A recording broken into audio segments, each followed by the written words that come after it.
wanted to do today was just really give you a really quick overview of where the Tidal project is in Liverpool. I think one of the things I normally start with is just making sure that people understand this is tidal range and not tidal stream. So, you know, we want to build a dam, a barrage, which can have energy. It's got an energy aspect, it's got a connectivity aspect, and it's got a flood protection aspect. But we're looking at the potential energy that comes out of the height of the tides that we've got in Liverpool and generally on the west coast.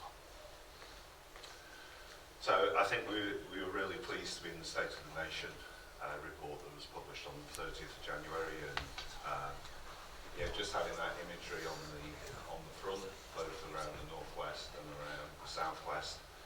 And for those that understand tides, we get spring tide, the biggest spring tide every fortnight, and then it declines over 7 days to neap tides, and then builds back up to a spring tide 7 days later. So spring tides are fortnightly at their highest, and we get just over 3 double-decker bus in Liverpool. And generally the west coast is where tidal range is. The east coast, the south coast don't have so much. We used to say sort of the best wind is in the north, that's why Scotland is going to the north. The best solar is in the south, and you know, historically you always thought you had to be south of Watford to do solar, but you know, as this diagram shows, you find in the early coal fields in Nottinghamshire and Yorkshire and even up to Scotland having solar, because it's become so cheap.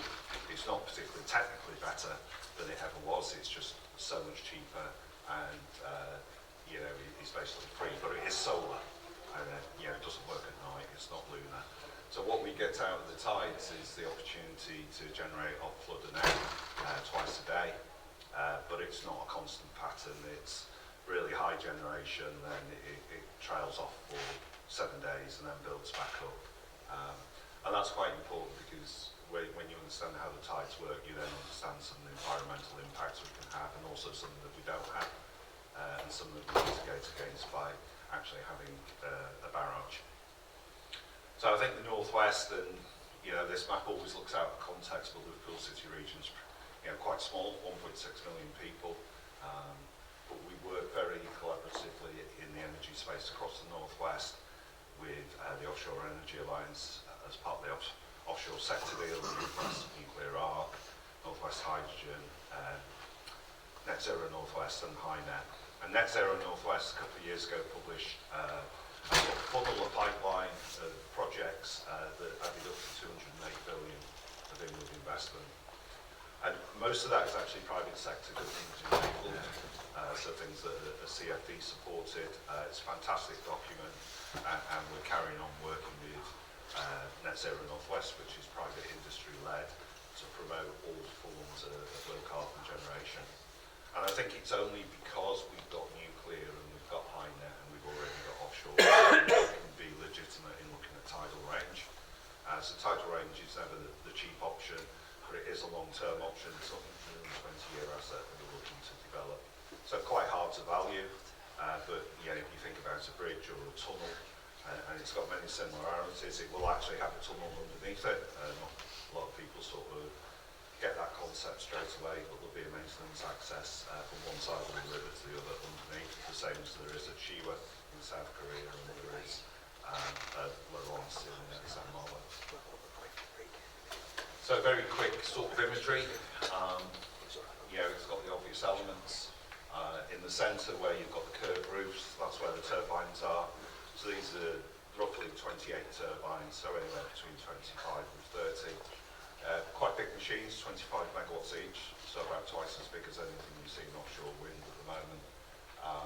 Quite slow speed, what we call a salient pole design, so a propeller, a blade turning at 50 revs a minute, rather than synchronous speed, which would be 50 revs a second.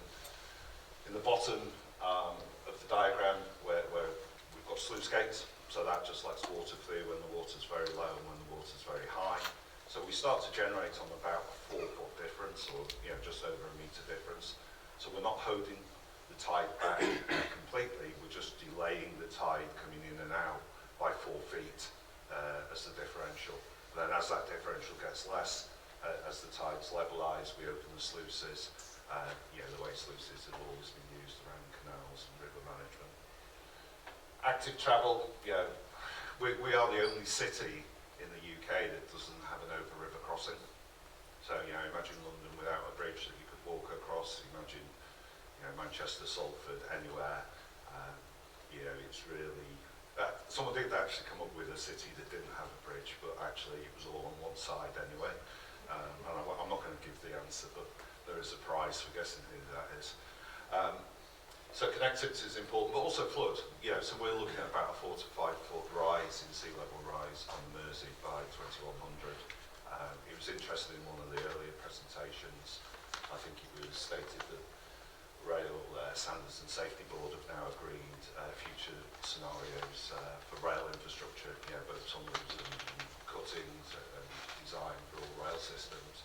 It would be nice if we could get flood and coastal erosion groups to agree a scenario, because one of our things in consenting is we think the do nothing option floods 100,000 houses. Lots of organisations agree with us and some don't, but as we submit, we think the do nothing option of carrying on letting tidal areas of the river flood is not great. Active travel, we've consulted on this through public engagement for 6 weeks, end of last year. At the same time, we had our scope and opinion in with the planning inspectorate. The most obvious thing that came out from the cyclists is that we need the cycleway on both sides. So this structure is about 70 metres wide at the top. And their concern was, if the wind's blowing, they might want to be on the other side of the structure in the centre, coming across there. Really simple thing that when you're first doing the mock-up, you think, okay, we've done the right thing, we've got a cycleway, but we need potentially 2 cycleways, especially when we get some of the 6-foot waves coming over this, because we're not really building it. It will be able to overtop. We have to design it like that. We might come back and put a parapet slightly higher in 50 years, but doing that now would almost, just not be the right use of money. But it's always the same when you do pavement design. Do you go hard and soft? Runway design, you're playing current costs against future costs. So as I say, the machines are operational. So on the right-hand side, that's Shiwa in South Korea. Shiwa had the benefit of putting their turbines into an existing road structure. So the road was built across the bay. The bay trapped some water. They did have some sluices, but it wasn't enough to stop that water quality starting to deteriorate. So they took a decision to put an energy generation scheme to flush the lagoon that they trapped. So it's a great reference technically. So it's tried and tested technology. Our machines have been pretty similar. You can see the size of one of the construction guys on the right-hand side. So that's got 10 units. The older unit that's nearly 60 years old since it was conceived at Laurence at Saint Malo, they're smaller units. So that's got 24 units of 10. That's got 10 units of 25. We want to do sort of 28 units of 25. Much smaller turbines, that's 2 of our team that were out in Laurence. So we had great support from K-Water in Korea and from EDF, looking around the asset. Some of these units at Laurence have not been out. So like I say, they're quite slow unit. They've had bearings replaced in situ. That's pictured in the draft tube, so that's where the water goes. But the turbine is a bulbous unit. You can come down through a ladder and stand inside. And those generators haven't been replaced because it's salient pole, so it's magnets spinning on the wheel with a coil on the outside. So pretty reliable technology. The same technology, if you motored it, turned it around and put power on the drive a ship. So there's fantastic opportunity for us to make these turbines in the northwest using some of the wider supply chain out to Sheffield and Forge Masters. But not only to make turbines, to make any rotating plant as we go into electrification. In terms of location, so we've gone into first stage of scoping, and this is the general area, so the narrows of the river. Again, a unique river feature where the river gets wider as you go inland, so again, not a feature you find very often. So we're almost optimising the ski within the neck of a bottle. So if you imagine the river, there's 75 square kilometres of water, millions of tonnes of water going in and out every day, and we're just trying to optimise in the middle. Obviously we don't want to build over the tunnels, there are assets as well, and we've got to get the right balance for where the shipping movements are. So locks are envisaged, depending on where you go, depends on the size and the number of locks that you need. So we're right at the beginning of pre-application, so we'd look to be submitting the DCO in probably about the back end of next year. We've already been doing ecology surveys for 3 or 4 years. We've got marine licenses to do prey availability and sampling. The river, the water quality is cleaning up and has been for years. So we're very conscious that that is a sensitive part of it. We actually think that we don't have a massive detrimental effect on water quality. And in fact, the churn of the turbines could actually oxygenate that water a little bit more. It's nowhere near drinking quality at the moment, and I don't think we'll probably get it to drinking quality because of the chemical heritage over 200-300 years. So there are things within the riverbed that we don't want to disturb, and we're being quite careful about that. Touched a little bit on South Korea. I mean, obviously the UK has an ambition to partner with South Korea. Both, I think we admire their nuclear technology that was built out in United Arab Emirates, but we're also trying to sell offshore wind to them. As a peninsula, they've got very low offshore wind sort of penetration at the moment. And we were out in September as part of a renewables conference with lots of European companies that are trying to do that, but the UK really pushing hard in terms of that. And then I think one of the really interesting options is when we come to the Marine Civil Works. So this is the facility, the temporary facility for Fehmarn Belt Tunnel from Germany across to Scandinavia. So the scale of that is amazing. We'll be going out there in a couple of weeks. We've been to Hinkley, we've been to Thames Tidal, we've been to HS2. My ideal would be buying one of those sheds, taking it down and putting it back up in the northwest with a dry dock. And the legacy of dry docks is they can then be used for something else. So if you look at how A55 at Conway was done, there's a marina there now, which is where some of the box sections were done. But the scale of that, it blows my mind. I look out from Liverpool at Camel Air. This is about 8 times the size of Camel Air. And it's a project that isn't that expensive compared to all the projects we've got at the moment. But we'll go and kick the tyres, we'll understand how they're doing their extrusions.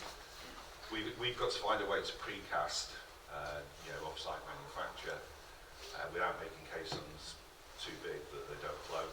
So our caissons are 30 metres high. So if we do them in one section, they definitely don't float. And we end up trying to make them bigger to make them float, which is obviously counterintuitive, because then I have to ballast them to stop them moving. So we've got to come up with a part caisson design, or even some form of wet diaphragm wall that we can build. We could cofferdam, but we don't want to cofferdam because cofferdams are almost massively expensive, enabling temporary works that you then have to sort of remove. But the aim is the economic benefit of turbines being manufactured or rotating a plant in the northwest and getting this civil capability that can be used elsewhere. I mean, it really hurt me when we did Aberdeen and did other projects where we were either constructing in Portugal or even as far away as Doha, Qatar and towing things around. It's just stuff that we can do so well now. And I think Hinkley, HS2, Crossrail, Thames Tideway, our capabilities in marine civils is just superb at the moment. So I think that's it. It's a whistle-stop tour.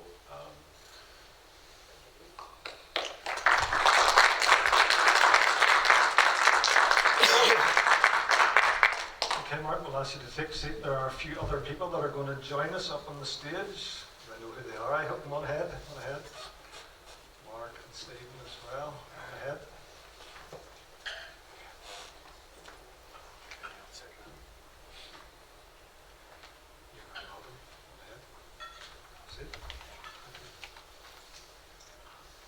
We will ask these people that have joined us just to very briefly to introduce themselves. Do you want to go first? Yeah, hi, I'm Helen Marriner. I'm a graduate engineer at WSP and I'm also one of the ICE President's Future Leaders this year.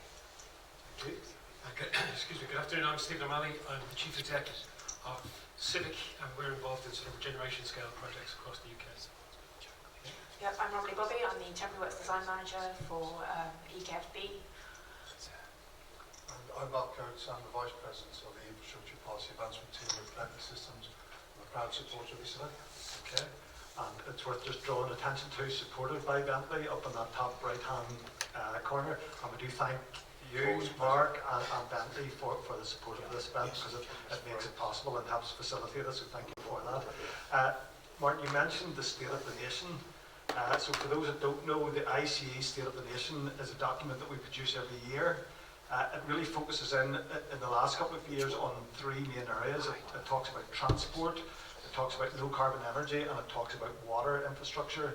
And what it tries to do is have a horizon scan of some of the big issues that we face within the profession and highlights either some areas where we need to improve or areas where we want to stimulate the debate on the way forward with some of these. And in particular, the whole issue around maintenance was one of the areas that was drawn out in this year's State of the Nation.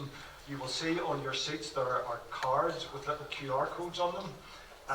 If you can take one of those and download that document, the ICE team have at the start of every year, as all organisations do, have a target to meet a certain number of downloads. That is how they are judged on their performance. They were very, very proud at lunchtime. They were telling me how they have already achieved their target. So they had X number of downloads to achieve, and already, even though we're only into the year, they've already achieved that. So that's a huge, huge one. However, I misheard the number, and I added an extra naught to it. Whenever I then said it back, I thought, oh, that's brilliant. You've this number with an extra naught on it. Actually, it's your number. And they went, no. That's not the right number. And I says, well, it is now. So they now have a new target. So you need to help them achieve that by taking this wee card, getting the QR code, pass this on to your friends. It is a very, very good document that sets out some of the big issues, as Martin has nicely outlined, just in terms of the low carbon energy. So thinking about this document and some of the big issues facing the industry, and not thinking 50 years, 100 years, 200 years into the future, just thinking about what are the priorities for the industry over the next couple of years. Anybody want to share their thoughts on what we need to be tackling and what are the big challenges facing us? I mean, I'll start on clean energy. It's just so important that we just keep planning for a full jigsaw of solutions. Yeah, we can carry on building more and more wind, and the government want to do that, and solar and nuclear. Tidal then comes in after that. I think it's just so important that we don't put things down like we've done in the past. You know, I was involved in carbon capture and storage 10, 12 years ago, and we stopped, and then we picked it up again. I think generally the view is if you can act faster, one, it's cheaper, you get more benefits, but also you get that certainty, and skills and jobs come from certainty. And it's part of that challenge, because I said, don't think about the long term, but think about the short term. There is a tension between those two, between things which are a benefit for the years to come and the stuff that we need to address. I see, Steve, you're nodding on that, but you're still one comment? Absolutely. And I mean, that's an amazing project. This is a phenomenal project, and definitely part of the answer. But in terms of looking at the current programme for government, its intention is to deliver 1.5 million new homes. How's it going to do that? How's it going to do that in light of the climatic challenges that we're now presented with in our built environment, and what do we need to do in the built environment fraternity or community to bring that climatic resilience, and looking at the location, the mix, the combination of factors working in harmony with nature to deliver these new homes. And I think that one of the really interesting things as a result of COVID is the distances people are prepared to travel these days to access the different parts of their lifestyle. So ensuring that there's a journey of a lifestyle of short trips baked into those choices.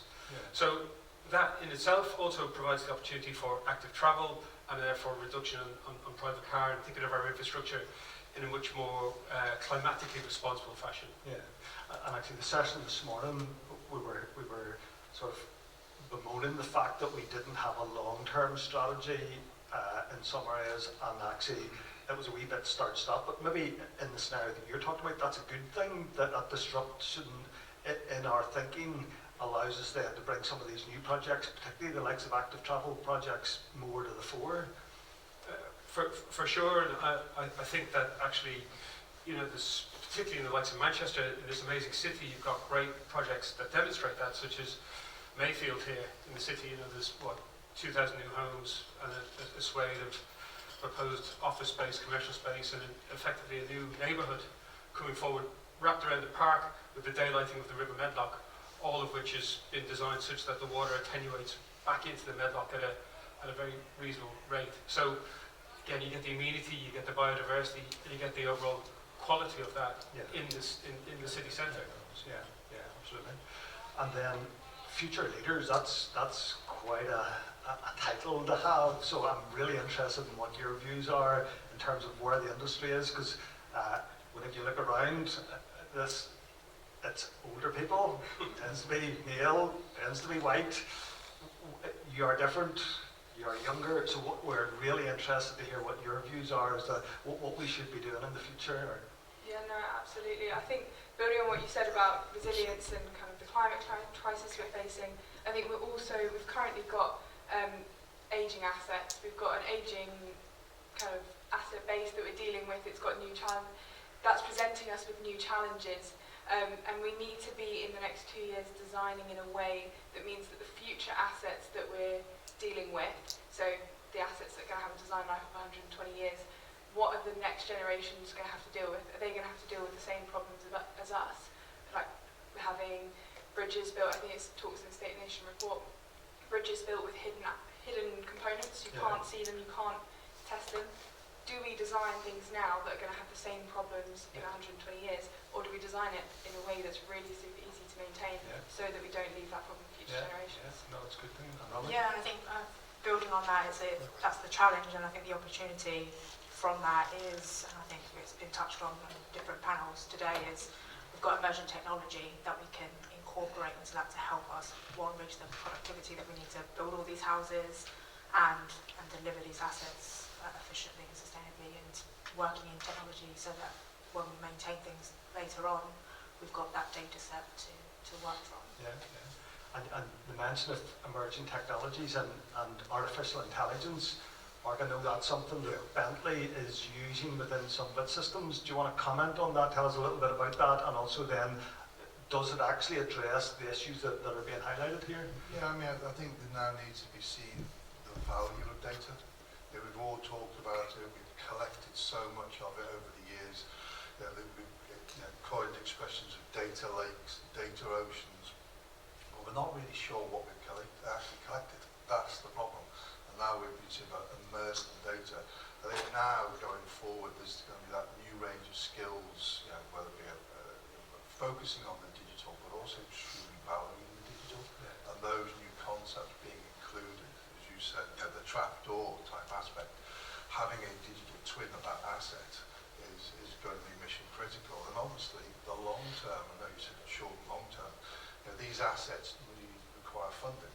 So actually, when you're going maybe to the public market, private sector, requiring those funds, you've actually got a digital representation to show the quality of the asset. It may not have been sweated, it actually has been taken care of, which actually can have a big impact on sort of interest rates and long-term aspects. So that true value of data is now going to come back to the forefront. And so each time the industry has a new thing we sort of focus on it and say, well, this needs to be a real focus. We need specialised skills in this. And then very quickly over a period of time we realise actually it becomes the norm. And I'm thinking of things like, if you go back far enough, health and safety. Health and safety was a new thing. It was a bolt-on. We all employed specialist health and safety people, and it was a bolt-on.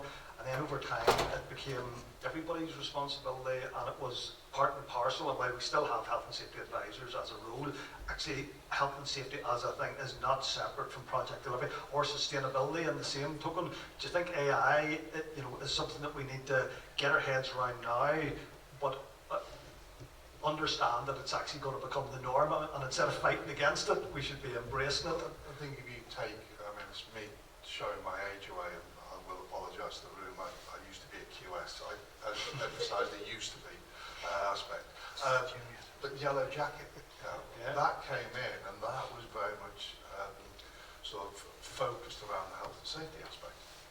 But that was emerging technology back then. So now AI is something to be talked about, something to be considered, something to be planned for. It's boardroom level, company level, but it's something that over that time, and we've just got to take that journey together and achieve it in the right way. Steve, do you want to come in on that as well? Yeah, I think listen, once you're a QS, you're always a QS. Isn't that right? But in all seriousness, this is our species experience for millennia. If you think about agriculture and how labour-intensive agriculture was, and then the mechanisation and the complete shift towards urbanisation as a consequence of that. And again, I've recently come across Ray Kurzweil, who's been a Google futurist and has been offered a whole series of predictions that have proven to come true over the last 30, 40 years. And he's written a book most recently as The Singularity is Nearer, and the convergence of all of these systems into one coherent, single, interconnected space, which I think is scary, but actually I think we've got to embrace it and try and get in front of it. I thought one of the sort of stories that he offers to explain this rate of change is that the progress that we saw, particularly from a technological perspective, from where we entered the 1900s on horseback and exited with the bleeping modem in the corner, that journey in that 100 years, we've experienced that same amount of progress in the first 20 years of this millennium. So that is only going to grow exponentially. We can try and hide from that, or we can recognise that we've got to embrace it and try and incorporate it and deal with it head on and actually use it. And again, turning to our future leaders, so we talk about this change being sort of an uncomfortable thing and being bad. I suspect this is your life, that you're comfortable with the speed of change, or much more comfortable with the speed of change than we would be. Is that the case? Probably a bit more comfortable, but I think to actually implement it, it needs to come from probably our universities, our education. I think we all need to be prepped on how to use it. AI is, I'm young, but young. I still don't get asked for ID at supermarkets, unfortunately.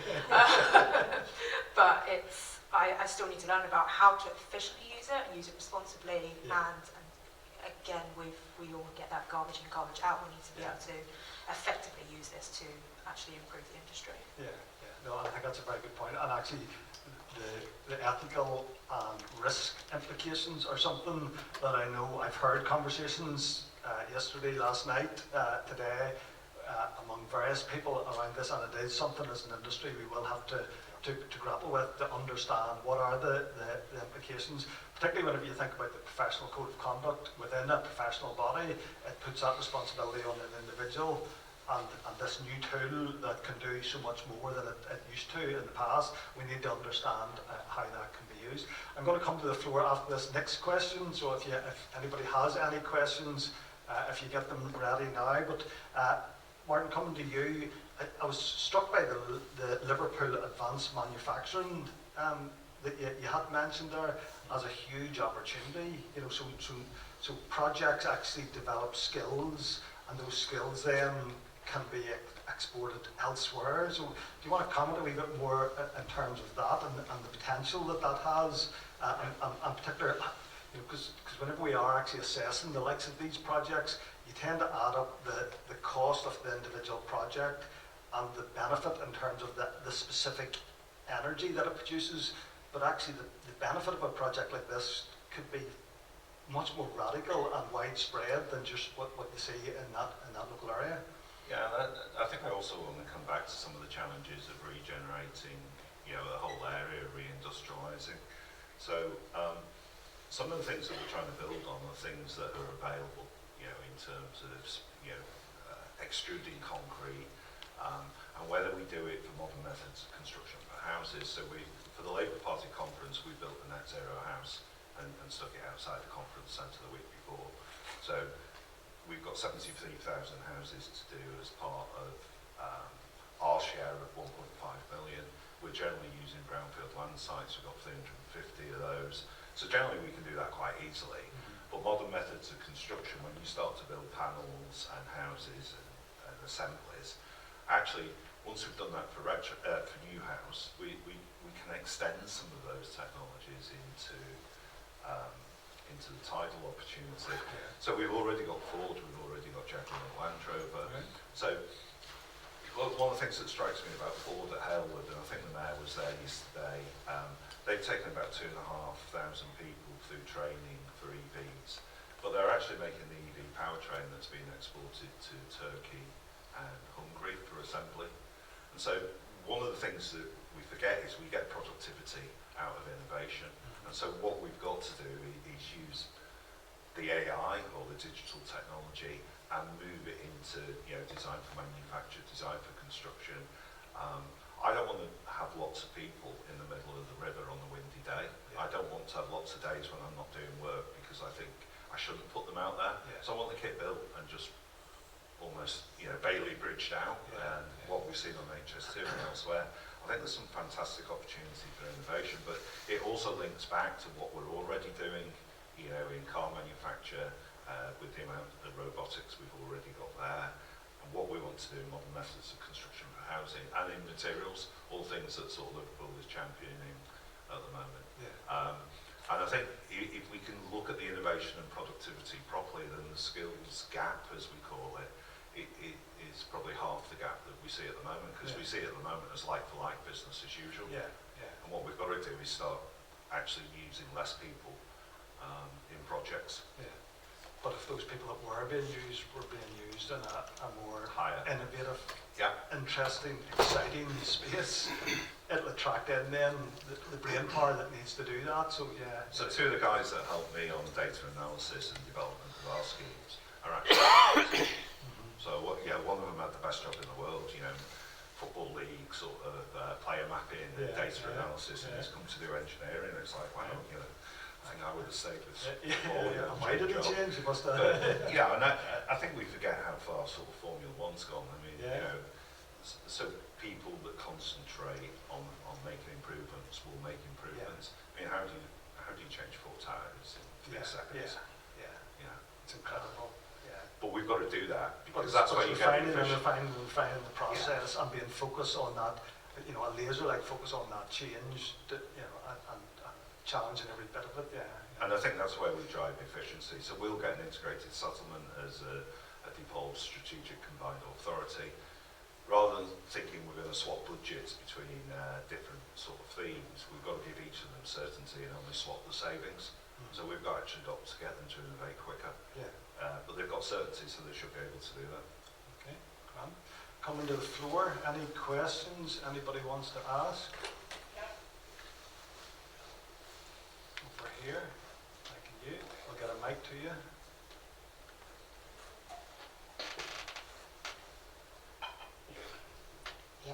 Max Zado from a Liverpool-based SME called CJ Simulation. We do agent-based modelling and simulation. Talking of the singularity, how ready are you for quantum computing and quantum sensing? There you go. And the implications of that? I mean, I can start in terms of, you know, at Daresbury, we're looking to host PsyQuantum. So we're already doing some work with John Thompson and his business around that. I think the idea of the cryogenic supplies we've got there that can cool this, you know, it's part of our offer to DBT at the moment. It's part of our AI growth. So an offer that was sort of, well, it's being pitched at the moment. So I think we're getting ready for it. One of the things it's brought to us is start using advanced computing to do hydrodynamic modelling in a way that it's never been done before. So we've actually got 3D dynamic models that we don't think have ever existed in the water industry for river estuaries. So we haven't found any academics internationally that can tell us they've done what we're doing on the project at the moment. So I'm sure we're not ready, but we're aware. Yeah, okay. And Stephen, you mentioned the word I singularity. think I might have oversold my knowledge on this.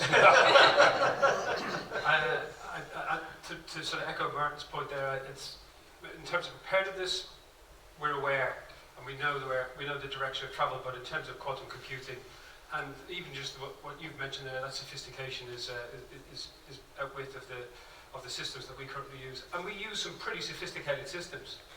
But at the moment, the way the industry is, and certainly where we are sat within it, they still are quite silent. So there's lots of opportunity for these to integrate and to provide a fuller, more complete picture. And I suspect that point is not far away. And Mark, in the basement of Bentley, is there people thinking about what the future looks like? And Yeah, I mean, obviously we're always trying to map where industry is, where industry's going, the influences on it, and at a global level as well, is one that's ever changing. So it's something it's mapped out, but again, as you said, it's that seesaw between delivering today, supporting today, and still being able to connect with the future. Okay. So thank you for that question. I definitely wasn't expecting a quantum computing question at an infrastructure conference, so thank you very much for that. A question here at the front.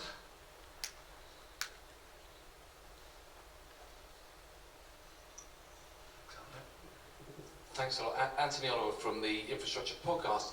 I'm just going to go back to the last tip, because this panel is called what are the priorities for the next 2 years? And I suppose if you go back to some of the discussion, the last tip in London, Ed McCann mentioned, I think he used the phrase here, that the government's really got to deliver in the next 4 or 5 years, or risk getting booted out of office. So when you look at it like that, it's probably what has this got? What are the priorities for the next 4 years in order to demonstrate that investment in infrastructure is actually delivering the results? On that basis, do you think that we should? I mean, I love though I do a big grand projet, Martin. Do you think that we should be focusing more on things which are more deliverable in short timescales? Because with the best will of the world, that's going to take a long while. Should we be focusing on trying to deliver those 1.5 million homes, or perhaps trying to retrofit the 1 million homes which are currently empty? And I suppose going into that, what kind of things do you think that that the universities should be doing to make sure we're coming out with the right people who are going to be delivering that? Okay. So a couple of aspects of that. So big projects, yes, no. So one thing we're really clear with government is we don't want any capital for Mersey Tidal in the next 4 or 5 years in their first term. So hopefully, their second term or someone else's change. So we are prioritising near things. We are prioritising retrofit, like I say, modern methods of construction for housing, heat networks. I think I've got a belief set in net zero that if you want to reach net zero, you have to retire fossil fuels unless they're abated, and so you do need some fossil fuels for industry and some other things. So you are going to double the amount of electrification, because unless you double electrification and retire fossil fuels, you can't have net zero. So that means we halve the overall energy use. So one thing that people don't understand about the tidal scheme is if we generate overnight, every night, because the tide happens to come in and go out, we will charge every electric vehicle, and we will charge hot water tanks via heat pumps. And someone said, oh, you need big storage because we've got no electric storage. It's like, no, you've got to believe in the system. So if we're going to have the system change, so we need people to get on with heat pumps and electric vehicles. But it's a belief set, isn't it? We've got rid of coal, that was the belief set. We want to, retire unabated gas, that's a belief set. You've got to carry on making the demand side changes, and there's 6 things, consumption, efficiency, device change, system change, and cultural change. And coming back to the safety bit, safety and behavioural safety took us 20 years to embed that. And I think, whether we call it ESG or CSR, we have to embed the culture. It can't be a behavioural change, because no one wants to be told. You've got to want to do it for air quality, for intergenerational issues. You know, the long-term outcomes are we get better air quality, we get better health. Yeah. You know, net zero is part of the pathway, Yeah. but it's to take the greenhouse gases out to the local environment. Yeah. So it's back to that. What happens if we produce a better word for nothing type, thing? Yeah. So, Steve, do you want to comment? That short-termism? Yeah, absolutely. I think your point is completely spot on. Well, the politics of this is absolutely critical. We have seen so much political upheaval over the last, in perpetuity almost, but particularly in the last 15 years. And having that political stability is what's going to provide the confidence to secure long-term funding, to create and for the market and for industry to have the confidence to recruit those coming through university that are angled and steered towards attaining and delivering these types of outcomes in the fullness of time. However, Rachel Reeves has got to make a statement in a few weeks' time that sets out what our budget position is on a whole raft of different initiatives. We're hoping that we're going to see a turbocharging of quite a few of the construction projects that have been identified, and that starts to give the confidence to society that the government is attempting to try and deliver positive change. And having evidenced some of that over the course of the next 2-3 or the rest of the term of this Parliament, you would hope that if they are doing those things, that they will get another chance or an extended chance to continue to do those things. None of that is clearly guaranteed, or even, I don't know what you might even say. It's like, it's 50-50 probably at best at what might happen at this stage. Yeah. But you've got to bring the population and the electorate along with you. Otherwise, you're a complete hostage to fortune. One small example of that, if you take the Clean Air Zone here in Manchester, which was due to come in spring last year maybe, and there was tens of thousands of people out protesting, all the signage, everything had gone up. However, for whatever reason, the communication to the Greater Manchester population at large was not sufficient to give them the confidence that this was something that was going to make a quick or relatively important difference to their lives over the shorter term. So the pursuit of the carbon agenda is absolutely what we need to do, but we need something sooner to help people appreciate so many people are concerned about the end of the month, never mind the end of the planet. Yeah. How do we make sure we bring that population and that large cohort along with us on this journey? I think that's a hugely important point, that leadership in this space isn't just about leading, it's about bringing people along with us, and so that you don't just end at the journey as a leader on the ground and you're on your own. That's not success, and particularly communities where they are facing very significant issues, you need to find a way of bringing them along. Mark, you want to go? Yeah, I mean, it's a great question, Anthony, and I'm thinking about all those points, really. Yes, productivity at the moment we need to look at. The issue is we are got a project going to site, and we need to do something today. So we need to pick up on stuff that's available today. I use the old adage of measure twice, cut once. I'm not that age. But now you have that digital skill that you can build it 4 or 5 times digital. Reduce mistakes, reduce errors, reduce carbon. That is available today. So you can put that against your timeline. But going back to the question around major projects, having them, they're essential because the innovation aspect, but it's that communication. So I've worked on projects overseas where they've built the experience centre. That experience centre is then work with community then get the idea and understanding. But the amount of, you both say students, I would say children, and forgive me for that comment, the younger age, get the STEM in, get them in at 11, 12, get them into those experience centres to see what's happening in their city. And when you hand them an Xbox controller to fly around the city, they actually then suddenly become interested in planning. They become actually interested in cars. So let's get them in earlier. So the major project that Martin's talking about, if he does the experience centre, can actually have a bigger impact both on skills and the community. And so the second part of Anthony's question was in around university and training of people. I know, Romilly, you did touch on that earlier whenever we were talking about AI. Do you want to comment some more in terms of what other skills or what way we should be maybe encouraging our universities to change now that you're in industry working?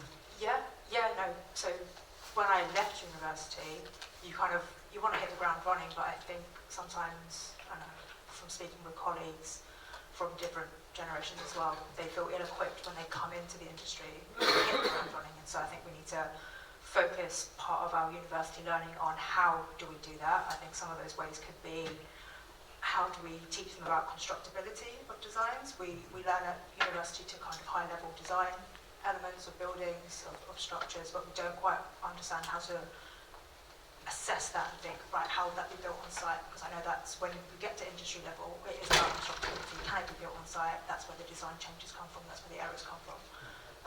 So I think there's that element. We're in an industry now where, as a designer, I was using a lot of finite element modelling or software to support and to quickly, efficiently analyse a structure to get an output, because it's cost effective. We can't be sitting there doing hand calculations all the time. So having maybe an aspect of university learning to, this is how you use the model, or this is how you use the software, however this is how you should use first principles to quickly check that you are doing this correctly. And I think we don't get that learning that actually is applied when we hit industry. So better prepping us in that aspect. Absolutely. So we avoid the situation where we get 40 mil bars at 50 mil centres, and the steel fixers looking at you going, really? So that making that a very practical learning experience, that you understand that.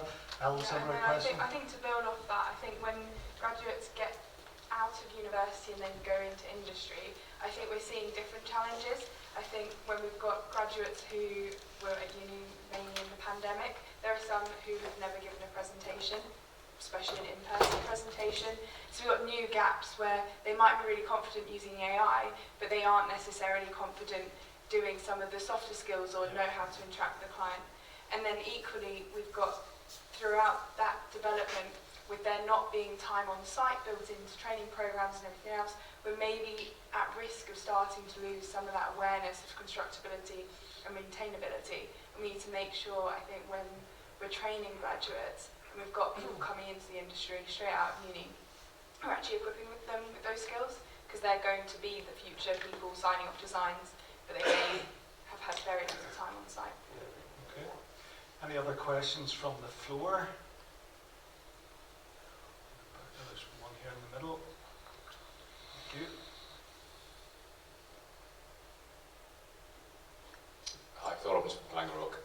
I just wanted to ask, building on the academic slant of the conversation, we talked about modern methods of construction in relation to Mersey Tidal energy. But that's one of the things that seems to be missing from our academic background, is that manufacturing knowledge in construction is a real lacking point in that. And I just wonder whether we're actually seeing any increase in the number of people coming out of university with manufacturing knowledge coming into construction, because I know we aren't seeing it. I just wondered if there's anything that the panel can add in relation to that. Okay. I mean, I think in conventional civil engineering degrees, there's probably less of that. I think we're maybe seeing a rise in construction-specific degrees that then are equipping people with those skills, but I think we need a great cross-section between those two disciplines. Okay. Do you want to comment on that? Yeah, I mean, what we're trying to do in Liverpool, we've got manufacturing technology centre as an arm of AMRC in the university sort of complex, but we're nowhere near taking enough people, just through the sandboxes they've got, or, I went down to Anstey at Coventry, they've got some fascinating kit there, but it's manufacture. Do you say Lango Rourke? So, so obviously, you've done a lot of prefab for the Everton Stadium, so you've proved that. You've got your Explore facility at the workshop that, it would be great if that was on the coast, because we could do some really big stuff then and float it out. But I think there is a shortfall. But I do see that industrial liaison with universities is growing. I just think it's always trailing, it's always lagging what we really need. I do wonder if there's a way, and I think it's a great question, whether we can get a better handshake, or it'd be better to have more sandwich degrees almost, where we promise people, that in the second year they could come and work, and then take those skills back and almost advance the university course, because they'd be more demanding of the experience. And sorry, I'm going to turn the question back on you in terms of I know Langerock have their factory that they so is the plan to have more of that, or was that just a a pilot project, or do you see or is there a plan in place for more of that then? Plan to expand as well, and one of the things that's just been launched through Barnsley College is a advanced trade route for people to become qualified as assembly specialists. So rather than training up people in carpenters, steel fixers, traditional trades, is actually how do you look at the careers of tomorrow and think about how do we train people to be able to assemble kits of parts that have been manufactured and put together. So how do we make that really simple so we can take people equally from who have been doing the same thing for the last 20, 30, 40 years in industry and retrain them to do something different, but also how do you take someone out of a WH Smith or a McDonald's and actually equally bring them on that same journey. So that's something that we've launched, but it's nationwide, anyone can enter it because we recognise the industry, everyone needs to come on that journey. So there is definitely more to come in that space, and yeah, really happy to sort of continue the conversation afterwards if you want to do. Yeah, well, that's very interesting, and I suspect the more that the industry sees initiatives like that and the success of it, how it started small, doing particular elements of modern methods of construction, particular components, and now it's grown into something more significant. I suspect there's others looking at saying, how can I have a piece of that, or how can I use that in some of the projects as well. So, and I think that, again, that's how our industry has developed. In fact, not just our industry, how the industrial process right across the world develops as new ideas become the in thing, and more efficiency is gained through that. So yeah, very interesting example. Any final questions? Everybody content? So just to add to that, with regards to Langs. So Langs, this is where the planning aspect come in. It really started at the early stage. So I know Langs was a big user of the synchro, the 4D, 5D simulation. So all this off-site manufacturing was the measured twice, cut once. Yeah. That was all done. So that was brought in to bring a very successful project. So to what extent did the technology sort of trigger that to be a possibility? Yeah, you so know, that as opposed to the... to do it, and I know you've done a number of presentations for us at a high level of the ability to actually use the 4D, 5D to develop the stadium. So as we go into this brave new world of AI helping us and being the tool, Yeah. dear knows where we'll end up, you know, Yeah. dear knows what other possibilities are out there. More opportunities will arrive over the years, and we've just got to be open and accepting to them. Yeah, okay. And so I'm going to give each of the panel members just one final comment. So you are now in charge, and what are the priorities over the next 2 years? What would be the thing that you would change within the industry over the next 2 years? Want to start, Martin? I think just give a little bit more certainty on the electrification and stop this wobble that you know we're going to back off. Well, we won't, will I? Yeah. So force electric vehicles, Yeah. force change. I mean, the one thing people don't understand is at the moment we pay a triple bill. You pay for your petrol, for your gas and your electricity, and we're suggesting in the future you pay for electricity only, Yeah. and it's twice as efficient as the other two. So, you know, the economics are really clearly be good for the electrification. Although that's challenging in the global situation we are, you know, think of some of the things that Trump has come out with in the last few days or the last few weeks. So certainly that you can understand how a non-technical person who, as you say, Stephen, is focused on how to get to the end of the month could be very easily swayed by that. But yeah, okay, so that's your Helen. I think if we're looking just at the next 2 years, I think as an industry we've got a lot of tools, we've got a lot of technology, we've got a lot of processes that are there to help us. I think the thing that we need to focus on in the short term, while we look at the long-term development of other technologies and tools, we need to focus in the short term on really clear leadership of how are we going to implement the strategies and the plans that we want to get the projects delivered, rather than trying to reinvent the wheel now. Just get those projects delivered in the next 2 years. Okay, Stephen. Well, for the next immediate period, maybe we could get Elon Musk to take North America on a tour around the sun for 4 years. Maybe that might be quite useful for all our sanity. But notwithstanding that, That's leaders of the whole country. well, I mean, we'll take the leaders. That would be a start. Yeah. Yeah. But clearly, again, in all seriousness, I think that there is a need for, in the UK focused, for the government to be bold and stick to its course. And I think, you know, any hesitancy in terms of investment, and I appreciate it's got to be affordable. We don't want to bankrupt the country in the process of killing the patient with the medicine, but by the same token, there is money out there. It's just providing the confidence and the predictability for the private sector to be able to bring that investment in, and it will flourish, or at least it can flourish, if it has that, if the market and the system is provided with that leadership. Yeah. Okay, thank you. Romilly? Yeah, I think similar to Helen, it's I'd see in the next 2 years real implementation of the tools and digital tools that we have to see where it gets us, really push it to its limits, to understand its strengths and its weaknesses, and from those weaknesses figure out where we go for the longer term strategy. Okay, and Mark, now you're now in charge. What are your plans? That's a word I don't hear often. I would go with certainty. Really then types in. So if you can give a certainty of a 5-year, 10-year plan, it actually lets everybody else implement that delivery, that opportunity to invest. So as long as we set down a long plan, I know that's the seesaw, it actually then tips back to give us the ability to do something today. Yeah, okay, thank you. So what I want you to do is I want you to give our group 2 rounds of applause, okay? Not just 1, but 2, because the 2 future leaders haven't been on panels before, and I think they did, well, have been on many panels, so, and I think they did exceptionally well today, so I think we need to commend them for that.